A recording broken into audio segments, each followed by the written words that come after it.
Holidays हुई school में और ये थी दशहरा हॉलीडेज़। इस व्लॉग को डालने में मैं थोड़ी लेट हो गई। हे गाइस, आज मैं बेंगलुरु एयरपोर्ट के टर्मिनल 1 से चंडीगढ़ ट्रैवल कर रही हूँ और सोचा क्यों ना एयरपोर्ट एक्सपीरियंस आप लोगों के साथ शेयर किया जाए। तो बेंगलुरु के 2 टर्मिनल है, एक टर्मिनल 1 और टर्मिनल 2। तो मैं टर्मिनल 1 बता रही हूँ आपको। तो शुरुआत करते हैं बेंगलुरु एयरपोर्ट के टर्मिनल 1 से। Seriously it's one of the most beautiful airports in India. बहुत ही क्लीन, ऑर्गेनाइज्ड और मॉडर्न वाइब्स मिलती है। चेक इन प्रोग्रेस स्टार्ट हुआ, सिक्योरिटी चेक थोड़ा टाइम लिया but it was efficient overall. Boarding gate तक पहुंचते पहुंचते वाइब्स थोड़े ट्रैवल वाली हो जाती है। थकावट के साथ साथ एक्साइटमेंट भी थी घर वालों से मिलने के लिए। मैं अपने इन लॉज से मिलने वाली थी, अपने मदर फादर अपने ब्रदर से मिलने वाली थी बहुत टाइम बाद। शादी के बाद ऐसा ही होता है। जितनी भी मैरिड गर्ल्स है वो बताइए, अभी मेरी शादी को जस्ट 7 मंथ्स ही हुए हैं और उसके बाद फर्स्ट टाइम मैं अपने घर वालों से मिलने जा रही हूँ। ये था मेरा लगेज, इसे मुझे चंडीगढ़ एयरपोर्ट पर जाके कलेक्ट करना था। यूजुअली इसका वेट 15 kg से ऊपर नहीं होना चाहिए, अदरवाइज़ ये एक्स्ट्रा चार्ज करेंगे आपसे 5000 रुपीज़। ऐसा जनरली डोमेस्टिक फ़्लाइट्स में होता है। और ये मुझे बोर्डिंग पास मिला। ये आप देख सकते हैं, इसमें सब कुछ मेंशन होता है। सीट नंबर है मेरी 16E, बोर्डिंग टाइम है 3:25। तो सब कुछ इसमें मेंशन होता है। गेट नंबर 22 पे मुझे जाना था। अपनी लाइफ में शादी के बाद पहली बार घर से बाहर निकली हूँ। हॉस्टल का एक्सपीरियंस तो कभी था ही नहीं, तो ये पहली बार है जब घर के कंफर्ट जोन से बाहर निकली हूँ। तो ये security check gate number mention होते हैं, 9 to 11 लिखा था इसमें। मैं गेट नंबर 22 ढूंढ रही थी कहाँ पे था। अलोन ट्रैवल कर रही थी, तो पहली बार एयरपोर्ट से अलोन ट्रैवल कर रही थी, तो सब कुछ सीख रही थी मैं। तो गेट नंबर 9 था, मैं 22 ढूंढ रही थी। तो ये सारी शॉप्स है बेंगलुरु एयरपोर्ट के टर्मिनल 1 में, तो आप देख सकते हैं। बट डिफरेंस यही है, जब भी आप इन शॉप्स में कुछ भी खरीदोगे, खाओगे, पियोगे, तो इनका कॉस्ट ज़्यादा ही होगी एज़ कम्पेयर टू आउटसाइड। तो इनके रेट्स आपको ज़्यादा ही होंगे। जो भी आप चीज़ इसके अंदर खरीदोगे या कुछ भी खाओगे पियोगे, सब कुछ अवेलेबल होता है एयरपोर्ट के अंदर। टर्मिनल 1 पे डोमेस्टिक फ़्लाइट्स के लिए भी काफ़ी अच्छी शॉपिंग ऑप्शंस है। आपको शॉपर स्टॉप जैसे पॉपुलर स्टोर्स मिलेंगे यहाँ पे। अगर आपको ट्रेडिशनल इंडियन स्वीट्स चाहिए, आनंद स्वीट्स एक मस्ट विजिट प्लेस है यहाँ पे। तो ये डिपार्चर्स टाइम है, यहाँ पे सब कुछ बताया हुआ है।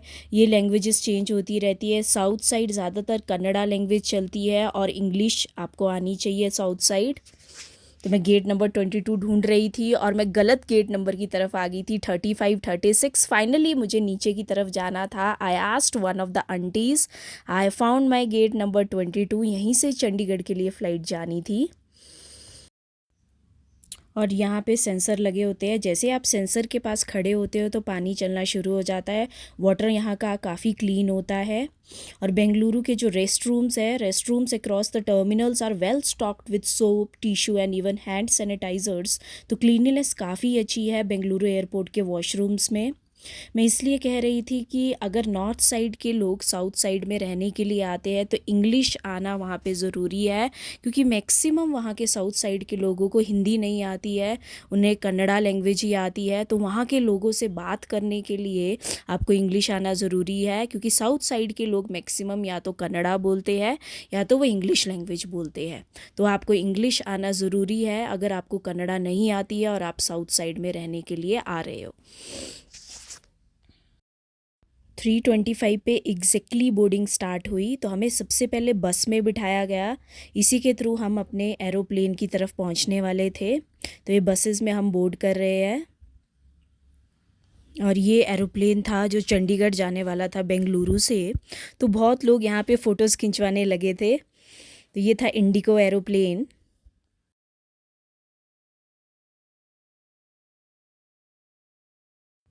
शादी के बाद डेफिनेटली रिस्पॉन्सिबिलिटीज़ बदल जाती है।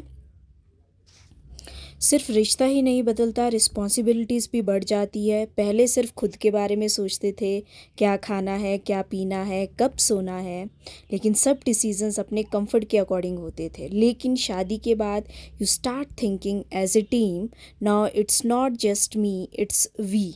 घर के छोटे छोटे काम से लेकर इमोशंस को हैंडल करना, एक दूसरे का सपोर्ट सिस्टम बनना, ये सब नेचुरली आ जाता है। शादी एक जर्नी है, रिस्पॉन्सिबिलिटीज़ के साथ बहुत सारे ब्यूटीफुल मोमेंट्स भी लाती है। और ये थी एयर होस्टेस यहाँ की। तो फाइनली हम प्लेन के अंदर गए। हम नहीं, मैं अलोन ही थी और इसके अंदर मैं अपनी 16E सीट नंबर ढूंढ रही थी। ये भी एक टास्क था। तो ये मुझे बिल्कुल एक वॉल्वो बस की तरह लग रही थी। तो फाइनली मुझे अपनी सीट मिल गई 16E। मुझे बीच में बैठना था। विंडो की तरफ एक अंकल बैठे थे और मेरी जो लेफ़्ट साइड थे वहाँ पे एक सरदार थे। तो थोड़े टाइम बाद प्लेन चलना शुरू हुआ। हमें कहा गया अपनी सीट बेल्ट्स बांध लो और ये विंडो से मैं बाहर देख रही थी। जो 25 से 30 इयर्स की एज थी गाइस, मेरे लिए वो काफ़ी डिफ़िकल्ट रही थी, क्योंकि घर वालों से ज़्यादा बाहर वालों को ज़्यादा टेंशन हो जाती थी कि आपकी बेटी की शादी क्यों नहीं हो रही है या वो करना नहीं चाहती। तो जितनी भी अनमैरिड गर्ल्स है बिटवीन 25 या आफ्टर 25, वो कैसे इस सिचुएशन को हैंडल करती है जब भी उन्हें वो फेस करनी होती है। मेरे घर वाले तो काफ़ी सपोर्टिव रहे हैं मेरे, और मेरे हस्बैंड भी काफ़ी सपोर्टिव है। जैसे ही मैंने एयरप्लेन की खिड़की से बाहर देखा, लगा जैसे कि किसी और दुनिया में आ गई हूँ। The clouds look like soft cotton spread across the sky. बिल्कुल किसी सफ़ेद रजाई की तरह लग रहे थे। Some clouds were floating calmly while others were stacked like mountains in the sky. आप ये देख सकते हैं क्लाउड्स बाहर से। ऐसा लग रहा था मानो मैं धरती नहीं आसमान में उड़ रही हूँ। वैसा सच में ही हो रहा था। ऊपर से देखने पर नीचे की दुनिया इतनी छोटी लगती है और बादल इतने पास कि उन्हें छूने का मन लगता है। इट्स फील्स लाइक मैजिकल, जैसे किसी फिल्म का ड्रीमी सीन हो। सनलाइट जब इन बादलों पर पड़ती है तो वो गोल्डन हो जाते हैं, पूरा आसमान चमकने लगता है। कभी कभी क्लाउड्स इतने थिक होते हैं कि लगता है जैसे कोई आइसक्रीम की वैली हो, और कभी इतने लाइट एंड फ्लफ़ी कि बस उड़ा दो हाथ और छू लो उन्हें। From up here the words look काम। कोई ट्रैफिक नहीं, कोई नॉइस नहीं, बस एक शांति, एक सुकून।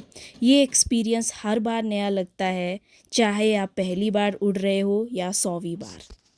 एक फ़नी सीन मैं आप लोगों के साथ शेयर करना चाहती हूँ। मैं अपनी सीट पर आराम कर रही थी और फिर एयर होस्टेस ने स्नैक्स वाला ट्रे लाया। जैसे ही उन्होंने मुझे एक बॉक्स दिया, मैंने उसे देखा, उस पे लिखा था अंबिका। मैं थोड़ी कंफ्यूज्ड हो गई। मैंने कुछ ऑर्डर भी नहीं किया था, लेकिन उस मोमेंट पे मुझे लगा शायद कॉम्प्लीमेंट्री स्नैक होगा, तो मैंने थैंक यू कहा और ले लिया। जब मैंने बॉक्स खोला तो अंदर था एक क्यूट सा गिफ्ट बॉक्स। उसमें कुछ खाने की चीज़ें थी, शायद किसी ने प्री ऑर्डर किया होगा। और ऑनेस्टली गाइस, मुझे लगा वहाँ एयरलाइन वालों ने मुझे सरप्राइज़ दे दिया है। और मैंने अंदर गिफ्ट बॉक्स खोला तो उसके अंदर था खाने की चीज़ें, जिसमें मुझे दिया गया बेरी मिक्स। इसमें बहुत सारी बेरीज़ थी जो खट्टी मीठी टाइप थी, और मैंने इन्हें खा भी लिया था बीच में एरोप्लेन के सफ़र में। और साथ में ही जो ग्रीन कलर का पैकेट है, इसके अंदर सैंडविच था, तो सैंडविच भी दिया गया। फ्रूटी थी उसके अंदर दी गई मुझे, और ये टिश्यू पेपर बाहर निकला जिस पे लिखा हुआ था, दाने दाने पे लिखा है खाने वाले का नाम। और सच में ही ऐसा मेरे साथ हुआ, क्योंकि मैंने तो कुछ भी ऑर्डर नहीं किया हुआ था, फिर भी ये मुझे मिल गया। तो ये बेरी मिक्स थी, और साथ में बेक्ड चिया सीड्स भी मुझे दिए गए इसके अंदर, जो आप देख सकते हैं। तो ये थे गुड़ पारा चिया सीड्स। थोड़े स्वीटनेस थी इनमें जब मैंने खाया, और ये फ्रूटी दी गई मुझे। तो सच में ही ऑनेस्टली गाइस, ये मैंने बिल्कुल भी ऑर्डर नहीं किया था। बाद में रियलाइज़ हुआ कि वो गिफ्ट किसी और के लिए था, शायद अंबिका नाम की पैसेंजर के लिए, लेकिन गलती से मुझे दे दिया गया। And funny part is, air hostess को भी पता नहीं चला। तो लेसन ये मिला, नेक्स्ट टाइम जब भी कुछ एक्स्ट्रा मिले तो चेक ज़रूर कर लेना, कहीं किसी और का सरप्राइज़ गलती से आपका ना बन जाए। तो ये फाइनली हम पहुंच गए चंडीगढ़। चंडीगढ़ आप देख सकते हो ऊपर से कितना ब्यूटीफुल लग रहा है, वहाँ की बिल्डिंग्स बिल्कुल। तो चंडीगढ़ एयरपोर्ट की तरफ हम लैंड करने वाले थे। तो मैं विंडो से बाहर देख रही थी, ऊपर से बिल्डिंग्स कितनी अच्छी लग रही थी, बहुत ही ब्यूटीफुल। गाइस, मुझे एक बात हमेशा बहुत ख़ास लगती है, और वो है जब प्लेन टेक ऑफ करता है और जब वो लैंड करता है। ये दोनों मोमेंट्स काफ़ी अलग होते हैं आपकी लाइफ में। टेक ऑफ के वक्त जब प्लेन ज़मीन छोड़ता है, उस मोमेंट पर दिल में हल्की सी एक्साइटमेंट और थोड़ी सी नर्वसनेस होती है। और लैंडिंग का एक्सपीरियंस उससे भी काफ़ी अलग होता है, जब प्लेन धीरे धीरे नीचे उतरता है और शहर की लाइट्स या बिल्डिंग्स दिखने लगती है, तो दिल में एक अलग सा सुकून मिलता है। तो फाइनली हम चंडीगढ़ एयरपोर्ट पर पहुंच गए। यहाँ पे भी हमें बस के थ्रू ही चंडीगढ़ एयरपोर्ट पे पहुंचाया गया। तो जो फर्स्ट वाली बस थी काफ़ी ज़्यादा क्राउडेड थी, तो मैं देख सकते हैं मैं सेकंड बस पे चढ़ी, जिस पे क्राउड काफ़ी कम था। और फाइनली ही चंडीगढ़ एयरपोर्ट पर पहुंच गई। यहाँ पे भी मुझे एक टास्क दिया जाता है, एक टास्क की तरह ही है मेरे लिए अगर आप अलोन ट्रैवल कर रहे हो फर्स्ट टाइम। तो मुझे अपने बेल्ट ढूंढनी थी क्योंकि उसी बेल्ट पर मुझे अपना लगेज मिलना था। तो मुझे मिलना था गेट नंबर 4 बेल्ट पे अपना लगेज, तो ये गेट नंबर 5 था। फाइनली मुझे गेट नंबर 4 मिल गया और उसी बेल्ट पर मुझे अपना लगेज मिला। कम से कम हाफ एन आवर वेट करना पड़ा तब जाके मुझे अपना लगेज मिला। Guys finally I have reach the south to north side. और जब भी आप नॉर्थ साइड पहुंचते हो तो उसकी एक्साइटमेंट ही बहुत अलग होती है। चंडीगढ़ एयरपोर्ट पे हूँ मैं और यहाँ से शिमला बहुत ही नज़दीक है और फाइनली ही मैं अपने मॉम डैड से मिलने वाली हूँ। आप सब बताइए कि काफ़ी मंथ्स के बाद जब आप मिलते हैं अपने मॉम डैड से तो कैसा लगता है। Let's go. Bye bye guys, please like share subscribe and support my channel. Will catch you in next vlog. Bye bye.